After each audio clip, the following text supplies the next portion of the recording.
Assalamualaikum warahmatullahi wabarakatuh. Perkenalkan, nama saya Rena Fitria. Saya dari kelompok 3 akan membahas tentang turunnya Al-Quran dan asbabun nuzul. Saya tidak sendiri, saya ditemani oleh rekan-rekan saya. Halo, nama saya Muhammad Taufal Aulia. Saya juga tidak sendiri juga, saya banyakkan juga. Kami saya ada teman saya juga ini, Abang Jago, Abang Ganteng. Perkenalkan, nama saya Denur Haikal dari kelompok 3. Dan saya Restu Jatmiko. Kami dari kelompok 3 akan membahas tentang turunnya Al-Quran dan asbabun nuzul. Kembali ke moderator. Oke, lanjut ke pertanyaan pertama. Apa sebenarnya yang dimaksud dengan Al-Quran? Langsung saja ke pemateri pertama. Nah, kalau menurut saya yang tadi moderator telah ajukan pertanyaan seputar Al-Quran, apa itu yang dinamakan, yang dimaksud dengan Al-Quran? Saya akan menjawab, Al-Quran adalah pertama adalah kalamullahnya Allah. Kalamullahnya Allah, wahyunya Allah yang Allah turunkan melalui baginda Rasulullah Sallallahu Alaihi Wasallam, melalui Isra wal Mi'rajnya baginda Nabi. Kemudian setelah turun dan itu dijadikan oleh Allah Subhanahu Wa Taala sebagai salah satu mukjizat terbesarnya baginda Rasulullah Sallallahu Alaihi Wasallam. Mungkin saya setuju pendapat pemateri pertama, yaitu Al-Quran adalah sebuah kalamullah yang diturunkan kepada Nabi Muhammad melalui malaikat Jibril. Dalilnya surat Al-Baqarah ayat 2 yang berbunyi, "Dzalikal kitabu la raiba fihi hudan lil muttaqin." Yang artinya Al-Quran tidak ada keraguan padanya, petunjuk bagi orang-orang yang bertakwa. Ya.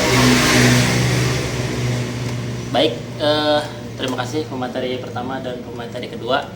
Mungkin sekarang dari saya ya, pendapat saya, Al-Quran itu memang sebuah kalamullah, firman Allah ya, firman Allah, yaitu seperti semisal petunjuk bagi orang-orang benar, petunjuk bagi orang-orang yang bertakwa. Nah, seperti pabrik Honda atau pabrik apa saja lah, kipas angin ataupun itu kulkas, motor, itu pasti mengeluarkan sebuah buku panduan untuk si pemilik motor itu atau pemilik kipas atau pemilik mesin cuci menggunakan teknologi yang tadi dibuat. Nah, pasti dari sekian banyak teknologi yang dibuat oleh manusia, baik itu elektronik dan yang lain sebagainya, pasti ada buku panduannya. Nah, Allah sendiri tidak serta-merta menciptakan manusia itu hanya diciptakan saja, tapi Dikasih buku panduan itu nah, ya. dikasih Ya. buku panduan bagaimana manusia ini hidup di dunia. Nah, ini tercantum di surat Al-Baqarah yang setelah yang Ramadan dari Al-Quran, hudal linnas wa bayyinatin minal huda wal furqan, agar si manusia ini bisa membedakan antara Batil dan hak. betul antara kebatilan dan kebenaran gitu. Jadi kenapa manusia sekarang itu tidak ada yang tidak benar, ada yang mungkin melenceng dari Al-Quran? Ya karena Al-Quran sendiri yang mana itu penduduk hidupnya tidak digunakan dalam hidupnya sendiri, Dalam kehidupan sehari-hari. Mungkin itu pandangan yang dari saya ya, dari saya. Begitu ya. Nah, mungkin saya setuju dari pembahasan pemateri pertama dan pemateri kedua. Saya sebagai pemateri ketiga mungkin itu agak luas, bahwa Al-Quran atau cara menanggapinya ya dari sisi apa itu Al-Quran gitu. Ya, mungkin seperti itu. Lanjut ke Mungkin langsung saja ke pertanyaan kedua, kapan dan di mana Al-Quran pertama kali diturunkan? Oke, saya serahkan ke pemateri pertama. Baik, saya akan menjelaskan yang tadi moderator pertanyakan kepada saya, kapan dan di mananya Al-Quran turun. Saya akan menjawab, Al-Quran turun di mana dan kapannya ada dua pendapat. Pendapat pertama adalah ada yang mengatakan turunnya di Gua Hiro, dan kapan waktunya? Waktunya adalah pendapat pertama mengatakan di malam 17 Nuzulul Quran, di mana malam 17 Ramadan yang biasa kita kenal dengan malam Nuzulul Quran. Pendapat kedua dikatakan turun di Gua Hiro, kapan? Ketika malam 10 terakhir bulan Ramadan yang biasa dikenal dengan malam Lailatul Qadar. Kemudian akan dilanjutkan dengan pemateri kedua rekan saya. Menurut yang saya ketahui dari beberapa artikel atau dari beberapa buku-buku yang saya pernah baca, Al-Quran itu diturunkan di Gua Hiro pada malam Lailatul Qadar. Betul, setuju.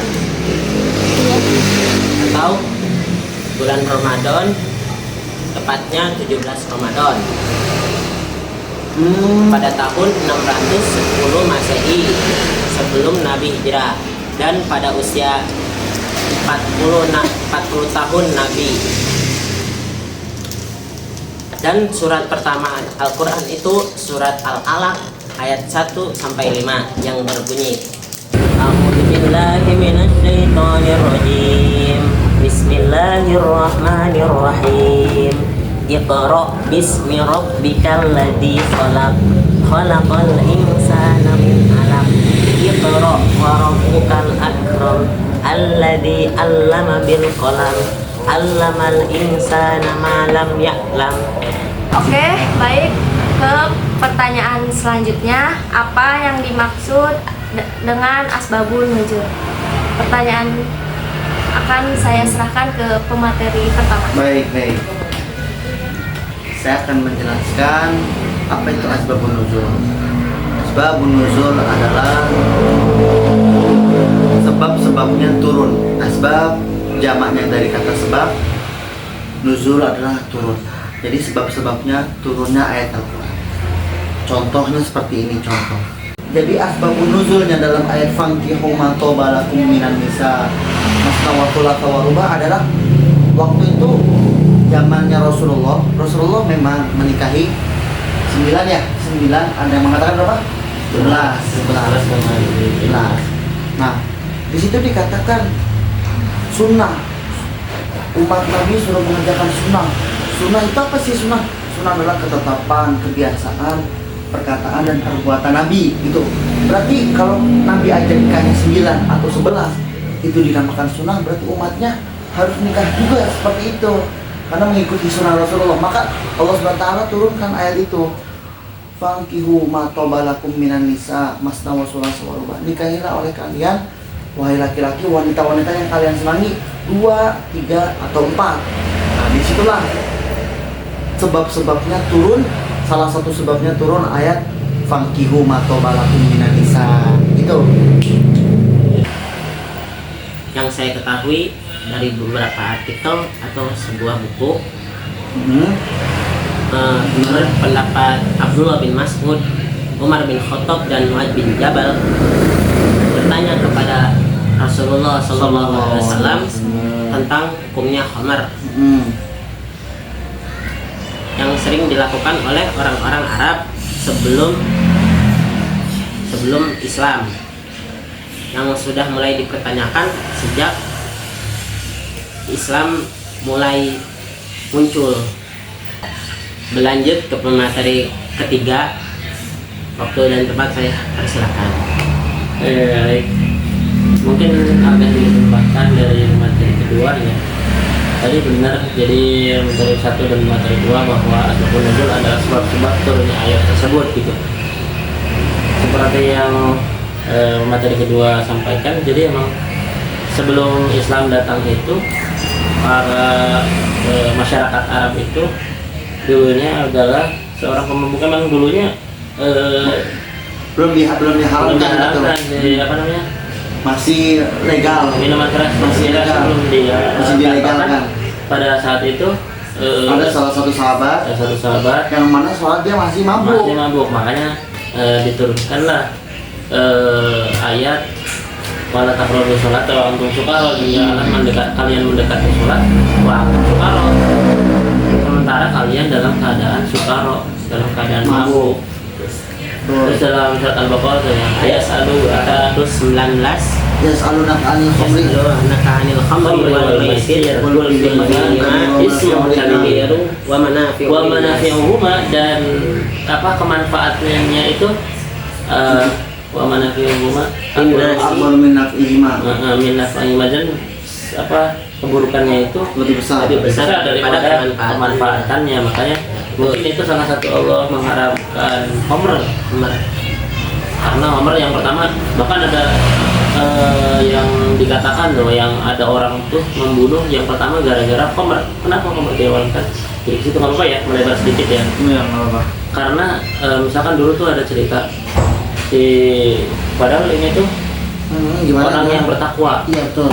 Nah, karena dia berawal mulanya, kenapa orang yang bertakwa itu dia membunuh orang? Yang pertama karena dia minum homer, karena homer itu adalah sebuah ummul khaba'is, induk dari keburukan khaba'is. Nah, akhirnya dari minum homer itu dia nggak sadarkan diri, terus dia membunuh orang, terus akhirnya berbohong. Betul.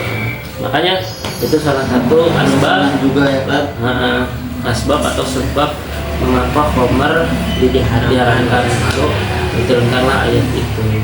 Mungkin cukup sekian ya. Dilanjut ke moderator. Oke, baik, terima kasih kepada para pemateri yang telah menyampaikan materinya. Kami dari kelompok 3 mohon maaf bila ada kesalahan dan tutur kata dan perbuatan, mohon dimaafkan. Saya Rena Fitria sebagai moderator pamit undur diri. Terima kasih. Wassalamualaikum warahmatullahi wabarakatuh. Waalaikumsalam. Terima kasih.